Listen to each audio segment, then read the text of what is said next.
We now have perhaps the biggest evidence yet that the Department of Justice investigation into the January 6th insurrection has widened, with the news that both Mark Short, who was chief of staff to former Vice President Mike Pence, and Greg Jacob, the top lawyer for the vice president, have both testified before a federal grand jury. Both men could testify to the pressure campaign on Mike Pence to overturn the 2020 election, and their testimony comes amid growing pressure on Attorney General Merrick Garland to bring justice to the key perpetrators of the attempted coup.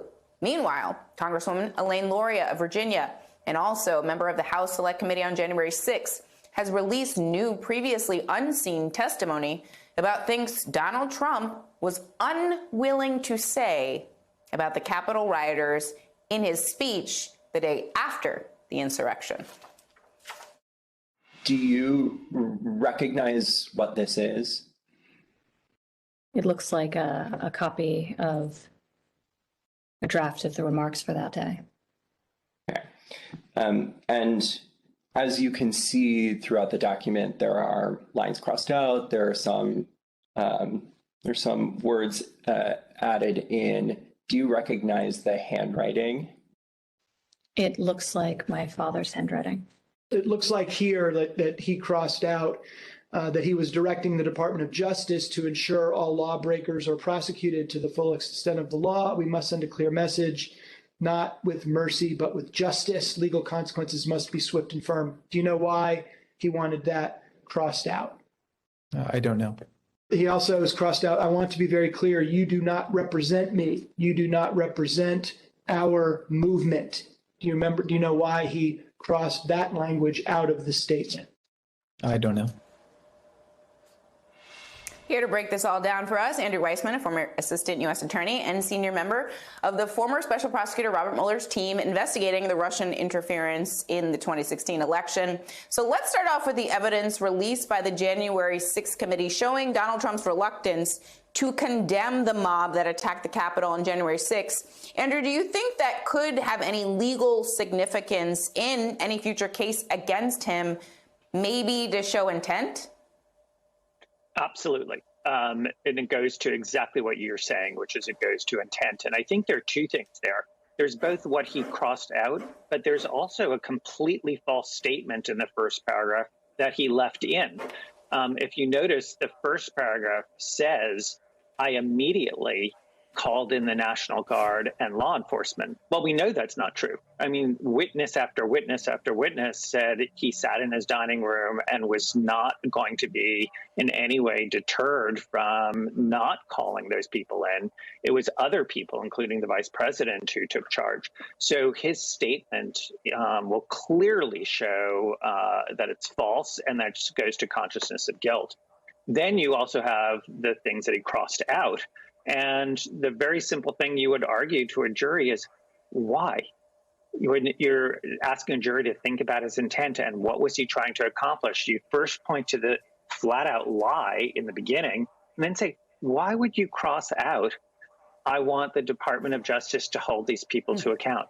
What does it tell you about what he is thinking? And it answers itself. So I find this document really damning. And then obviously you can authenticate it because you can call Ivanka Trump to say this is her father's own handwriting in doing this. So a very, very important document. Just to follow up to that, so this document, could that be used by prosecutors in conjunction with some of the stuff Donald Trump is saying up to this very day? I mean, he's here in Washington, D.C., but up to this very day, he has said perhaps he may pardon some of these insurrectionists. He doesn't support the prosecutions that have happened, the hundreds of prosecutions that have happened. Would those two pieces of evidence be utilized together potentially? Absolutely. When you're a prosecutor, you use all evidence. And, if you are Donald Trump's criminal defense lawyer, your worst nightmare is that he continues to talk. Now, that may be something that the former president thinks is politically expedient, but in terms of a criminal case, his continuing to advocate the so-called big lie that this was a fraudulent election and to say these kinds of things makes it very hard in a criminal trial to say that was not his intent when he is completely remorseless to this day. Really, really interesting there. So there was some big news about Mark Short testifying, and it feels like a little bit of a clue. You've been very critical of Merrick Garland's Justice Department to date. Was this news that made you think that, okay, there is a grand jury going all the way to the top and inside of the West Wing? Well, I wouldn't say all the way to the top, but it is definitely the case that when I heard that Mark Short, the chief of staff, and the chief counsel to the vice president had both been in the grand jury, that was, I think, a really good sign. We don't know exactly what they were asked. We don't know exactly who put them in, whether it was the inspector general or whether it was the prosecutors on the main case. So there are a lot of open questions. But even with all of those open questions, it's definitely a positive sign. And I think it's really important that they went into the grand jury because that locks them in under oath of their own word. So it's very, very hard to go back. And both of them, we have a very good idea of the kinds of evidence they have because they've both testified before the January 6th committee and spoken publicly. So they have a lot of evidence that could really help numerous aspects of the investigation. So there was no question that this was a positive sign yesterday, and I was very heartened by it. I mean, you said that you fear that, if there is absolutely no prosecution here, we turn into a banana republic. Was yesterday a moment where you feel a little bit less scared about that? Yeah, absolutely. And there's a lot to do. And, there's a long way between a positive step yesterday and, seeing a full, thorough investigation. But in terms of, we all have to read tea leaves and look at breadcrumbs. And yesterday was a positive sign. And I'm the first one who hopes that my criticisms of the Department of Justice, I hope they're wrong.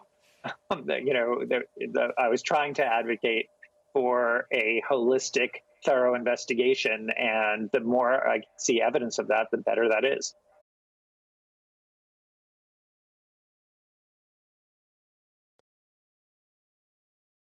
Hi, I'm Zerlina Maxwell. Thanks for checking out our channel on YouTube.